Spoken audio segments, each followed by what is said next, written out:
Hey guys, thank you for joining me again. Got a very special day today because I think I'm doing 3 videos in one day, which is pretty unusual for me. So lucky for you then if you enjoy all these kind of videos that I'm doing. Alright, so I've got a very special treat for a couple of listeners or a couple of viewers. We've got the river troll that I primed up today. Okay, as I've never painted one, I'm just checking the army book now, and here he is here.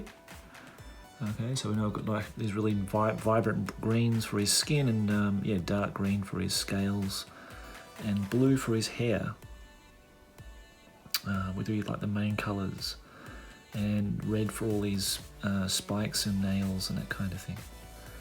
Cool, and his teeth's got some kind of pinkish kind of whitish look to them.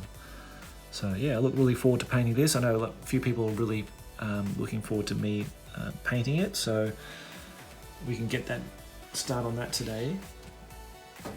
And I also grabbed one of my rat ogres because he's one of the other models that I've got 4 of these to do, so I thought I'd just grab him.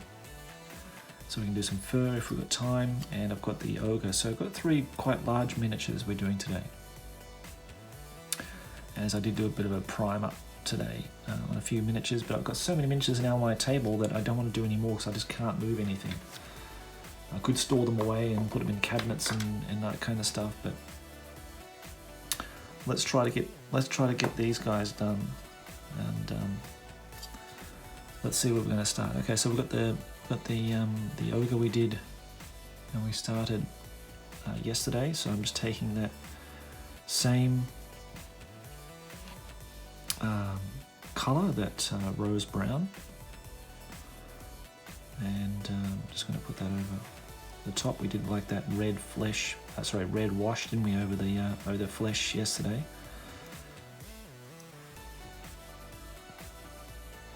It's been really warm here today,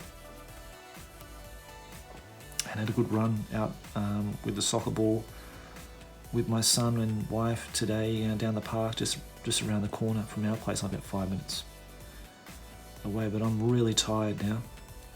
Yeah, that was early this morning actually when we did that, but absolutely buggered. So I thought I'd better do this video now while my son is preoccupied downstairs. Otherwise, maybe I'm not going to make it.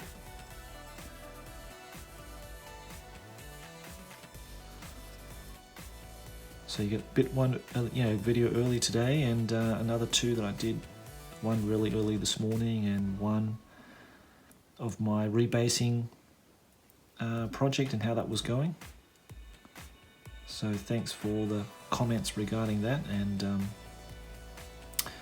yeah, I just wish I didn't have to work and I could just sit here and do this all day.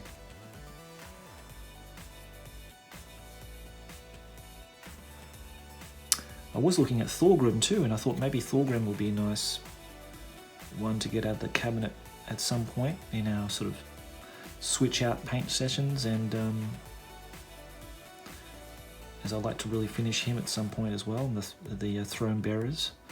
Thorgrim's almost finished, it's just part of his throne that I need to do. And then the banners at will be the last part. I was really quite surprised that I thought there was a Mike McVeigh paint job in the studio, but it was actually Kev White. I don't know if I told you that before, but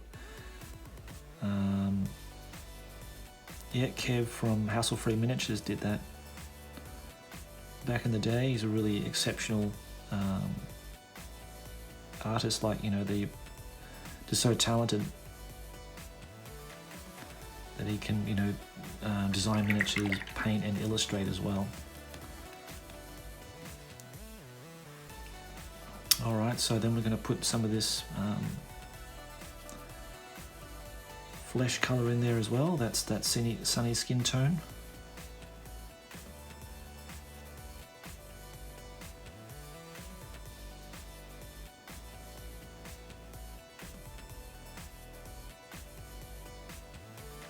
So I hope you guys had a good day today with whatever you did.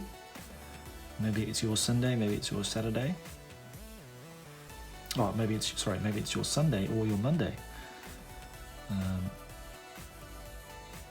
course here it's Monday and it's my regular day off.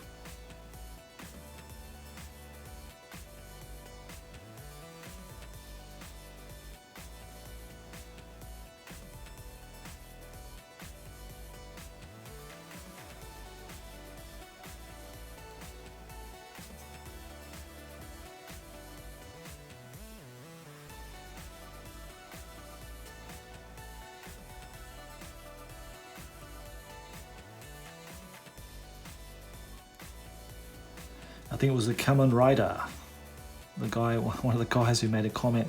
Kamen Rider, if you don't know who Kamen Rider is, and I didn't know who it was for a long time, yeah, one of the people who comment on these videos, I don't know if he's living in Japan or living in a different country, I'm not sure, but yeah, when I saw his username, I sort of laughed out loud because my son always talks about Kamen Rider, and Kamen Rider just basically translated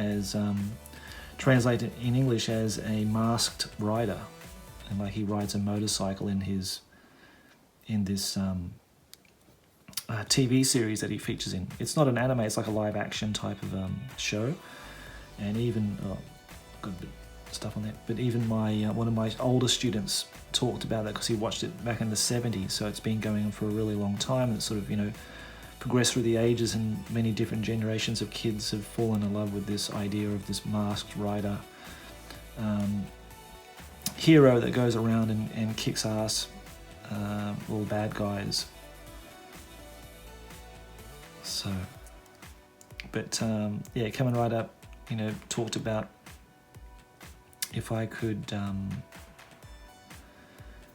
perhaps give my ideas and thoughts on maybe, I think this is what he's talking about anyway, like different kinds of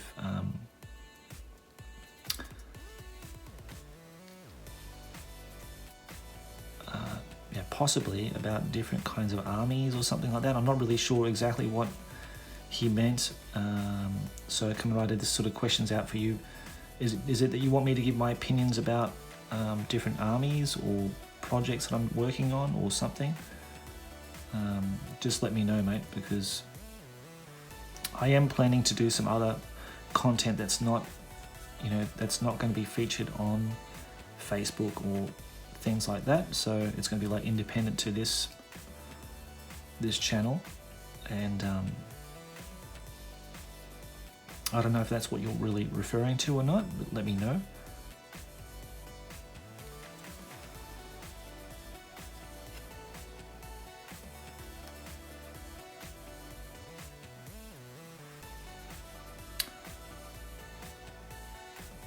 I know we talk about memories and that kind of thing.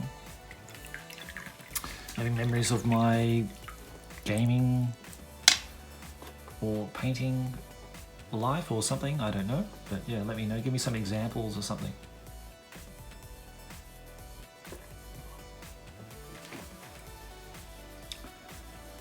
My memory is like totally shot, mate. Like, honestly, it's like completely gone.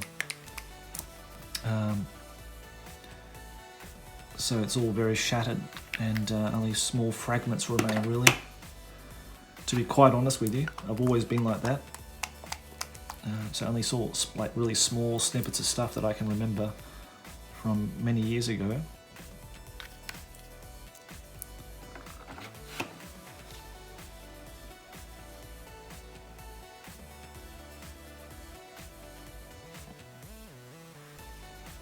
Just adding some more of that paint onto the palette and just increasing that sunny skin tone mix. I might swap it out with the other brush this time.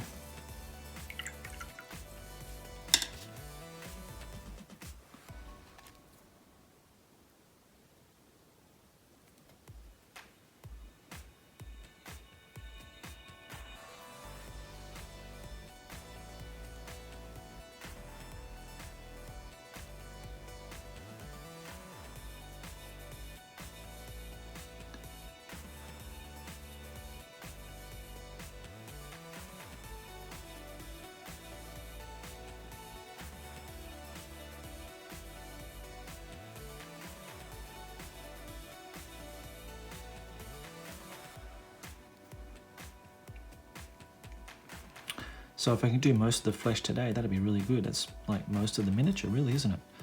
That and the chainmail. So yeah, David said today that he'd lost the top of the standard here. That's why he converted it like this. That's why it is like this. So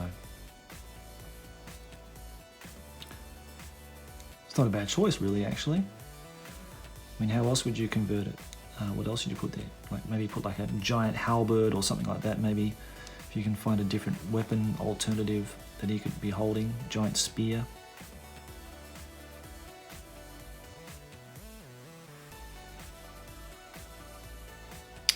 I made some progress on my terrain too today. I had a bit of time just in the afternoon just to get my airbrush out while I was doing the priming.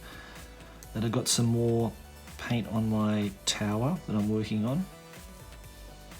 Sadly, it looks nothing like the GW one, only the colours are very, you know, all the style of it and the colours are very, you know, similar to the studio one, but that's where the similarities end, unfortunately. But yeah, but I think it'll look okay. I'm sort of excited to see what it's going to look like on the table and when we actually have a game and yeah, see it there and that kind of thing and be able to use it. That'd be quite exciting. But yeah, if I have time in the future, I might do another tower build. And you know, if I find the next one successful, then I'm either going to give this one to my local game store or give it away to somebody.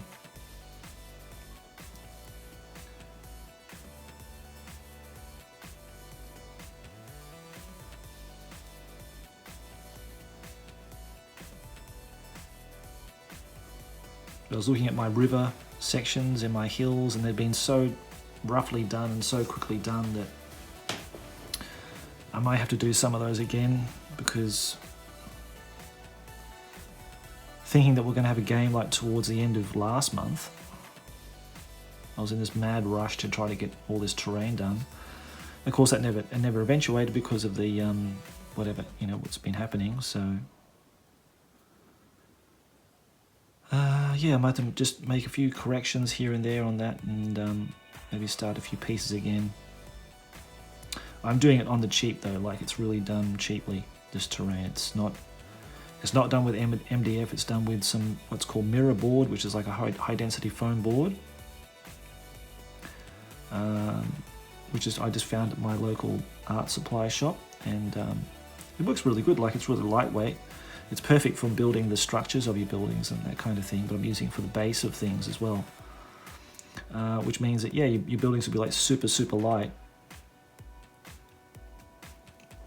and it's fairly cheap to buy, and you can cut it and shape it however you want it.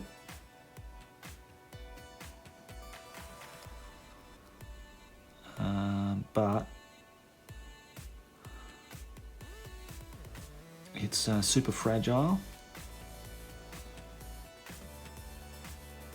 and I've already dropped that tower a couple of times already, so I've already got a couple of dings on the cardboard and a couple of dings on the what's the name, the foam, that mirror board as well. So, but I did buy a whole new like storage cabinet to put all my terrain in now.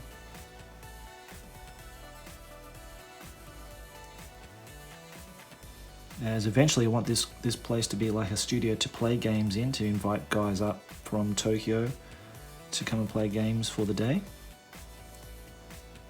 for the channel to record them and that kind of thing. So when everything's back on its feet, we'll try to get that underway. As me and my mate Wellington were talking about doing Man of War, and I need to get the Empire fleet done for that, and probably the Orc fleet, I'd say. I don't think the Empire and the Dwarves will be fighting against each other. I suppose they could, but maybe that's probably a better choice actually, because I'm already sort of halfway through my Dwarves, and do the Orcs next time. But yeah, keen to do that. He's really keen to try it, and I've got some, thanks to Ben, I've got another great ship that I can give to Justin, so he's got those, plus some of the what are the other called? What the really small ones called? The other small Empire ships you get in the box set. So you'll have 6 of those plus a great ship to start off with. So that's a good start. A nice cup of tea. All right, now I'm just going to start lining in that in black here. Yeah, so David also said he's happy with the choice of color scheme for the greatsword that I was doing, which is cool actually, because actually in that book, you know, when they show you all those different color schemes and for the different provinces and that kind of thing, well, he's the only greatsword featured in that book. So, and I think it's the most, yeah, I think it's the most coolest looking color scheme that I might even use on my own guys when I get them. Wait and see, otherwise I might do something different. Maybe by that time I'm sort of over that color scheme. I'm going to try something different, which is quite normal.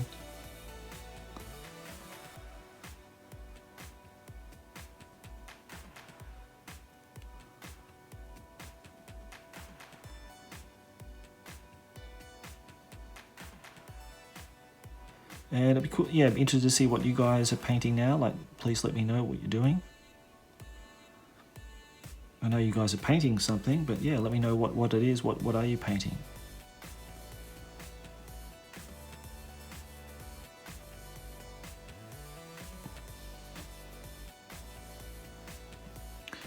You know, don't worry if it's not the same, you know, don't worry if it's not Warhammer or something else, some kind of other system or whatever.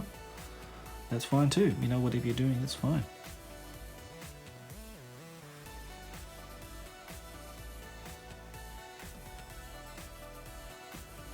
And if I do feel like if I'm still awake early this morning after my son goes to bed and I've had a time to just relax a little bit more and all that, I might do another video. As I can see, this taking a while to do already. Might do 30 minutes now and then 30 minutes later. That might be a good idea. That way you get maybe 30 minutes of this guy and then 30 minutes of the troll. I think that might be a better idea, right? Because the skin will probably take, you know, at least that time to finish. Someone asked me about the brush again. I think if someone gave me $100 for every time someone asked me for the brush, about the brush and where I got it and what it's called, I don't think I'd have to work anymore. It'd be brilliant, actually. Maybe I should get sponsorship from Pentel for these brushes and tell them that I'm using them in the videos and to send me a whole box of them.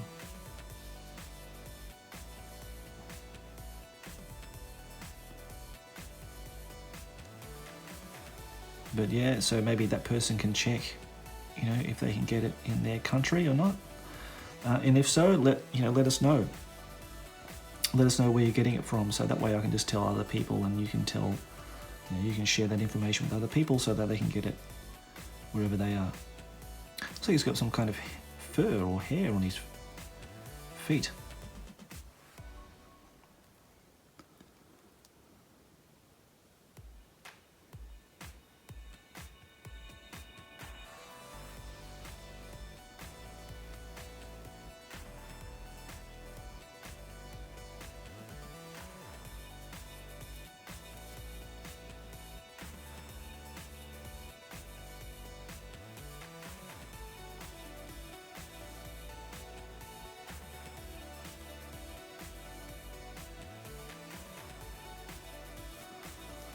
Alrighty, okay, so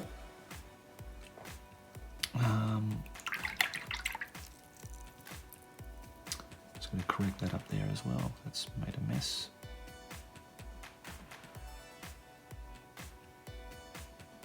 Yeah, that sunny skin tone's got, so that sunny skin tone has got more yellow in it, and it's nice as like a highlight color.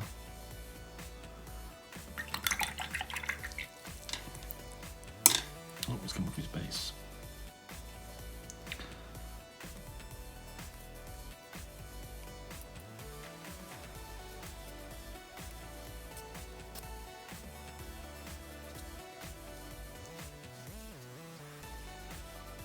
Now, if you're worrying about the cobblestones I've got on this base, because David's using these for his Mordenheim band, warband, so I had to order one of those roll pins from that green stuff world, and I'm glad I did, because it saved me, I reckon, days of work because of all those bases that I had to do, and I could quickly get through a whole set of these in a matter of minutes, just with some green stuff and that roll pin. So if you're looking to do cobblestone bases for your miniatures, I highly recommend go to Green Stuff World and get one of those roll pins. This was just like a standard size. They've got different sizes, and I think this is just like the regular size. I think they've got one for like 15 mil and all that. Just get one that's the standard one for like 28 mil miniatures.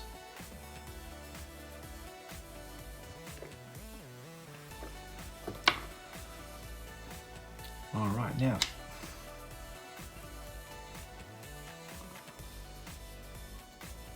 gonna get some more of that red as a wash.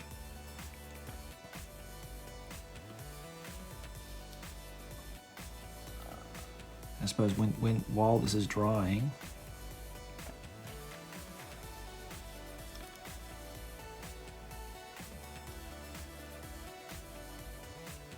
we can put some base coats on that troll.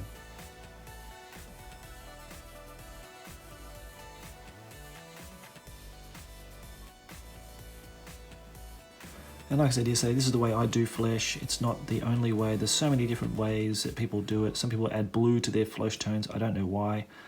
I've seen people do that. The most traditional way, like the Games Workshop way, was just, those guys would just, put down a flesh color, wash it with sepia ink, and then highlight with the same flesh color, and maybe like with added white or something for a highlight. That's probably the most traditional way of doing it. So this is just my style of doing stuff. So it's not exactly finished yet, but we've got some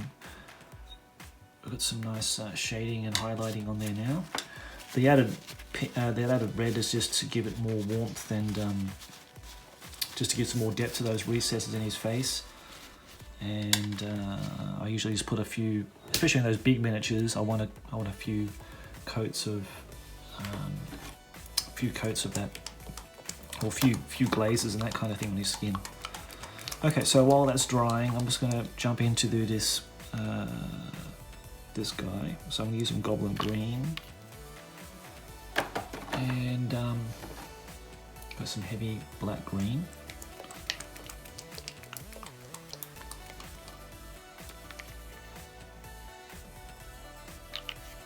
So really similar to the way I do the orc skin, really, actually. I might just grab some of this green ink as well.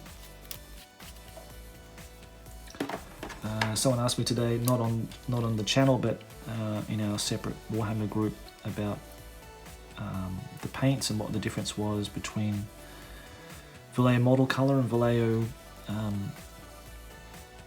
game color. And well, the game color is like a satin finish, has a satin finish, and the colors basically match to the Citadel range of colors too.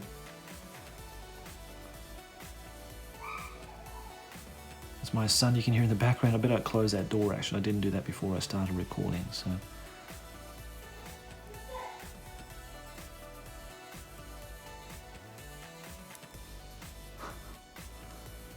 That's why I usually wait until he and my wife have gone to bed before I start doing this.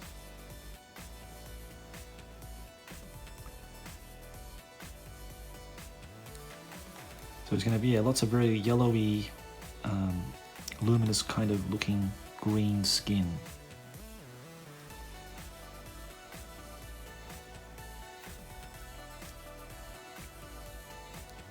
keep putting my finger in that brown paint. I'm trying not to get any of that green on the other colours that I don't need to. Prefer not to do that if I can. Just using that green ink is just a way to make the paint flow a lot easier. Especially on like big models like this, it's nice to have that. Just let it run and flow into the recesses a lot nicer and a lot smoother. And it gives that, I want that skin to be nice and vibrant anyway, so I'm adding that ink in there to do that, help me out with that as well.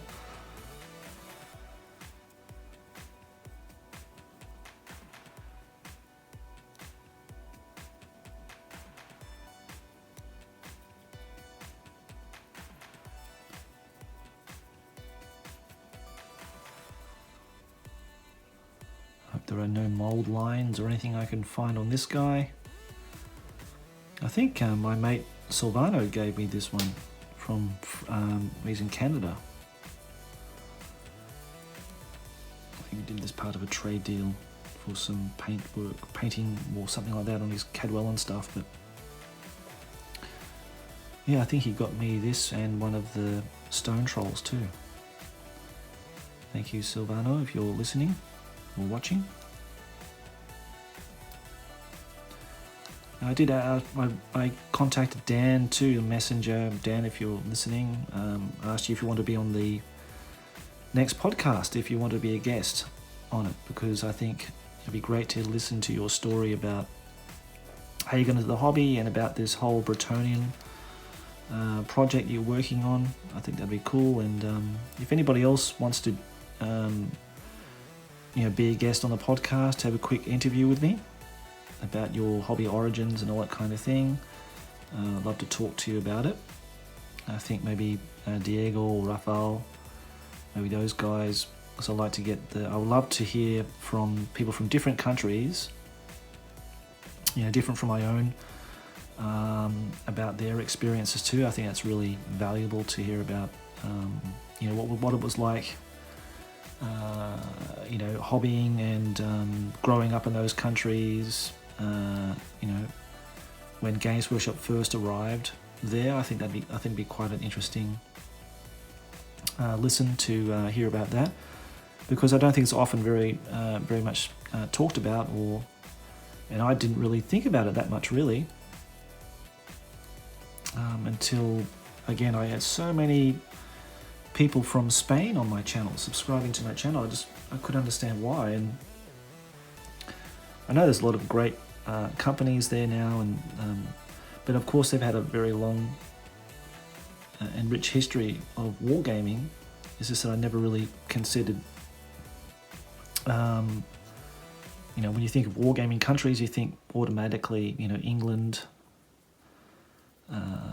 the US, of course, maybe Germany, Germany's more like a board gaming country, isn't it? But apart from that, I just didn't. Oh, maybe the Netherlands too. I suppose you hear a lot of people. I do see a lot of people from the Netherlands pop up in the Facebook group too. But apart from that, I didn't realize they had actually translated all those rule books and that kind of thing into various different languages. I met a guy here at our local games club to play my first game of Warhammer Fantasy 5th edition here in Japan. And he said he first played it when he was in elementary school, and it was in Russian. The book was in Russian, but he wasn't Russian. He was, I don't know exactly which country he was from again, but he could read Russian. So he and his friends would play Warhammer 5th edition in their lunch breaks and after school and that kind of thing, which I thought was really cool. Yeah, so I would love to hear from you guys if you want to get on the podcast and tell us all about yourselves and that kind of thing. That'd be great. I've known Diego for years now, because of his company in Spain, Nightmare Miniatures, and his dealings with Kev Adams. That's how I sort of got to know him, and and got in touch with Diego there. And I got to know Dan through his channel. He's got his own channel. I think if you just look up Dan Buman on YouTube, you can find his YouTube channel. He's got some stuff. I probably did mention it before, but if in case you missed it, then he does talk about his 5th edition Bretonian army that he's rebuilding and collecting and painting, and he's got some other historical kind of content on his channel too. So please go and check him out. And encourage Dan to continue with his project. It'd be quite cool to see that all finished. But I think he's now working on some spearmen, I think he said the other day. So that's cool. We'll look forward to seeing an update on that. Okay, I think his flesh is pretty much covered.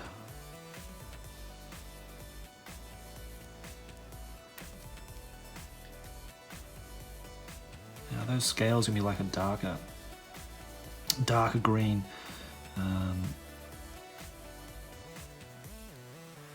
Like this kind of coloured green. That's that heavy black green, but I might even add a bit of black in there actually to make it really dark, and then sort of just highlight it up a bit with the dark green. Let's see how we go.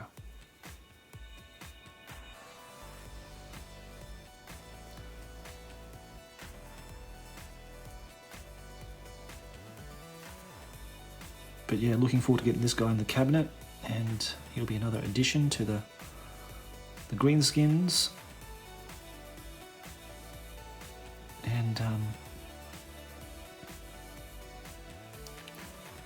And probably, as I've mentioned many times, if you do have the other 2 variants of this guy and you don't particularly want them anymore, just get in contact with me. Just send me an email through my channel, or just leave a message here under the video, and we'll come to some arrangement if you want painting services at some point later in the future. I can't do it now. Well, we can't even send stuff now anyway, but yeah, towards the end of the year I'll be free again to do some other stuff for people. So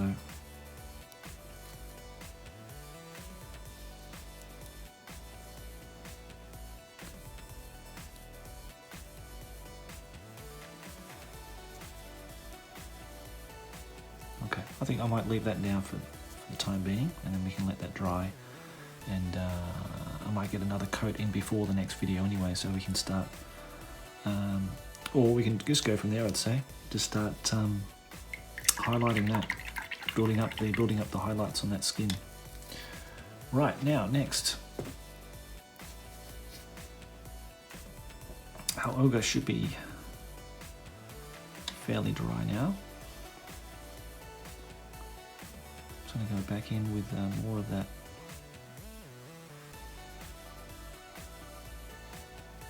sort of touch up any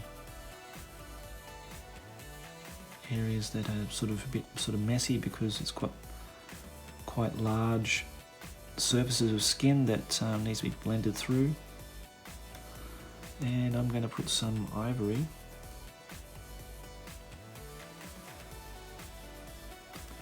in there too.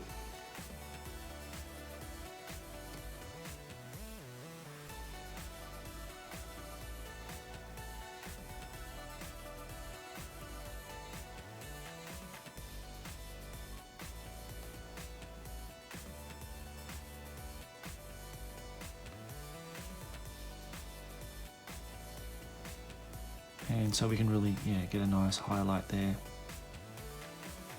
using that ivory in the skin.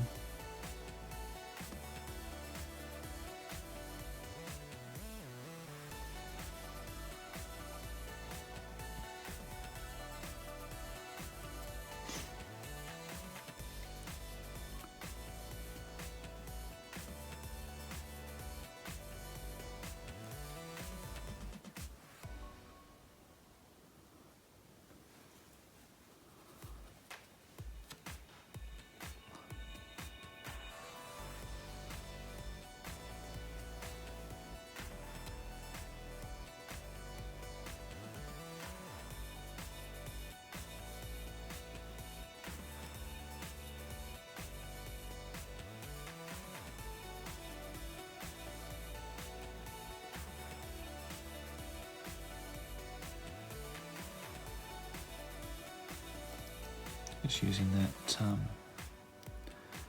that rose brown just to bring back the highlights just sort of tone down the highlights on the skin as I go.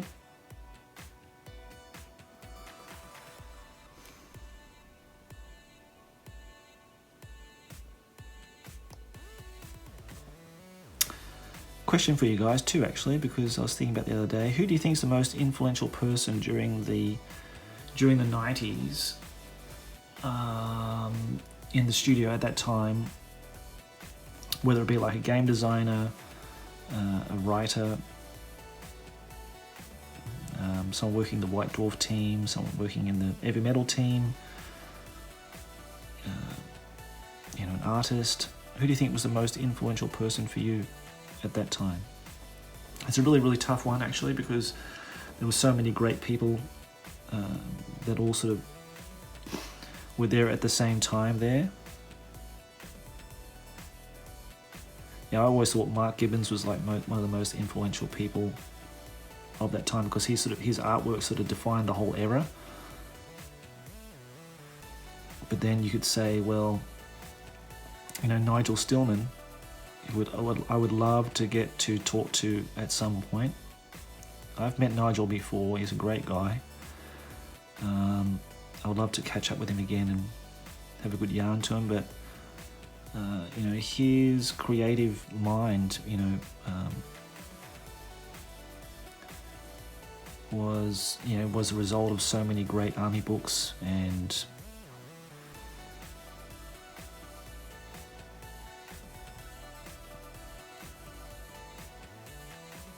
I think he was just a great. I think he was just perfectly suited in his character. To invent the orc culture, to be a big part of the Warhammer lore, because I think he only did Warhammer. He did some 40k like the orcs and that kind of thing, but I think his main thing was Warhammer. Might have been Rick Priestley, the guy who wrote all the rules and that kind of thing. So yeah, let me know who you think was the most influential for you during that time, during that period of the 90s. It could be even Jervis Johnson. Jervis Johnson made some really good game rules. He actually wrote the rules for the Age of Sigmar, if you believe that. But yeah, some of my favourite games of all time are actually from Jervis. Like Epic Space Marine, Advanced Hero Quest, really good games. Blood Bowl is another one of his. So yeah, it's a hard pick. But I thought that was a good question for you guys to get you thinking about that, and give me your reasons why. As I always say, I want something to talk about. Kamen Rider had a question for me. I just want to sort of clarify exactly what he meant. Maybe I've just forgotten what he asked me about. But yeah, so questions and that kind of thing are really useful, and I appreciate all of those.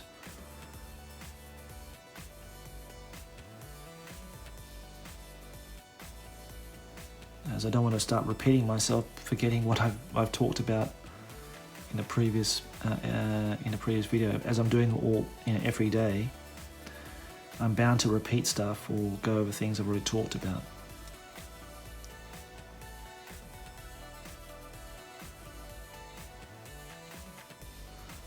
Okay, what do you guys think? Is he looking a lot sharper now? So pretty easy, really. Not that many colours. It's pretty straightforward. It just takes a lot of time. Really, in a model with so much flesh on him, that just take your time and just pick up the highlights as you go.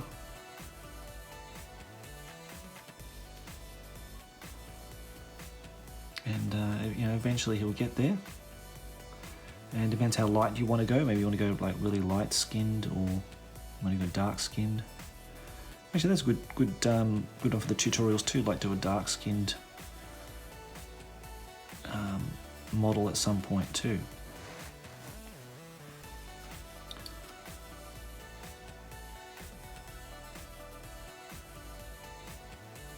Got some sort of scar on his belly there.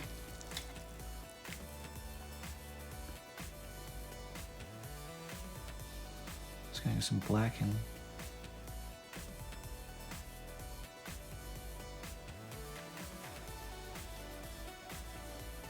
just lining his teeth and this bandage, an eye patch here, whatever.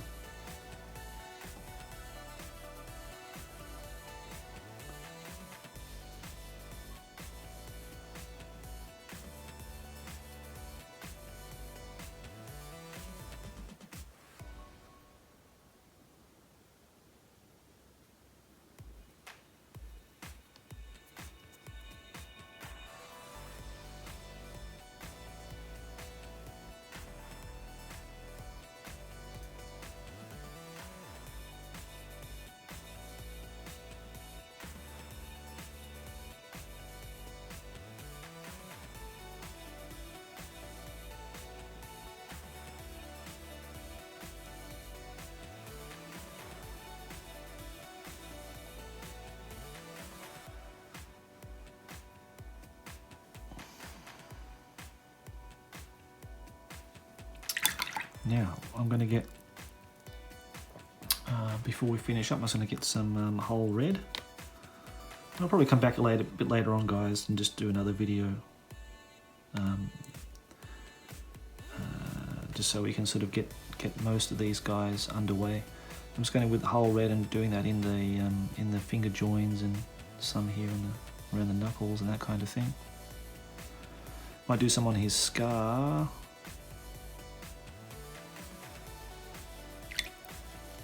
A bit messy, but just a bit of water. So pick out where those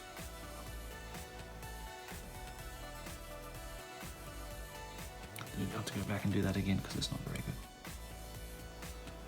And basically I'm just going to line in where all those real deep shadows would be around his face and hands.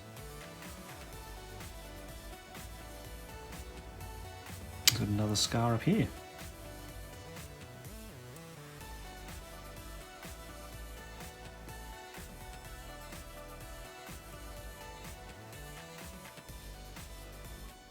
I'm going to put a lot of whole red on this guy actually because, well, he's an ogre and he's sort of, you know, quite rough and ready. So he's sort of seen his adventuring days and got the scars to prove it, so I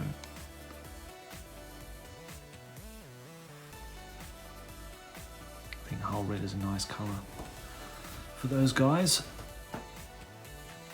It's a great colour for undead and chaos and that kind of thing too.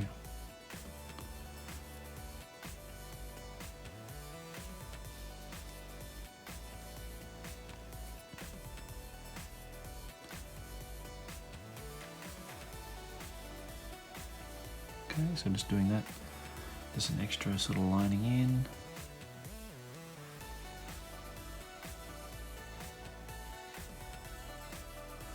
Where I need to.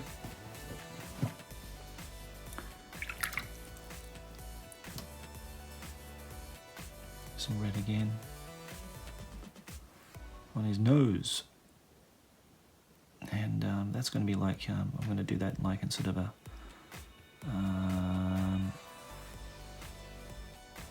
like stubble and that kind of thing later, the next one, but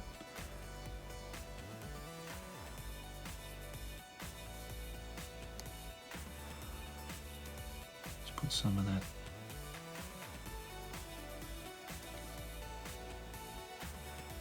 rose brown in there as well.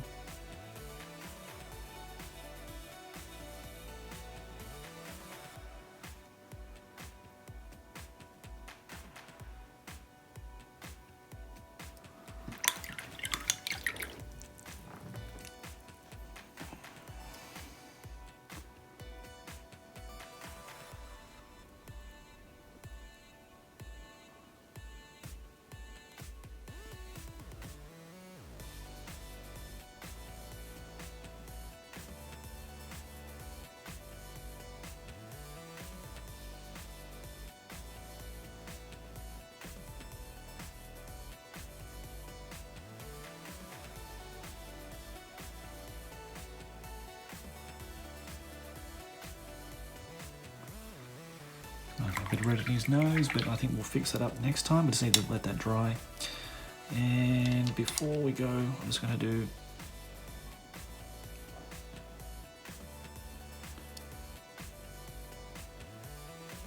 a bit of red on here and a bit of red on here around his hands.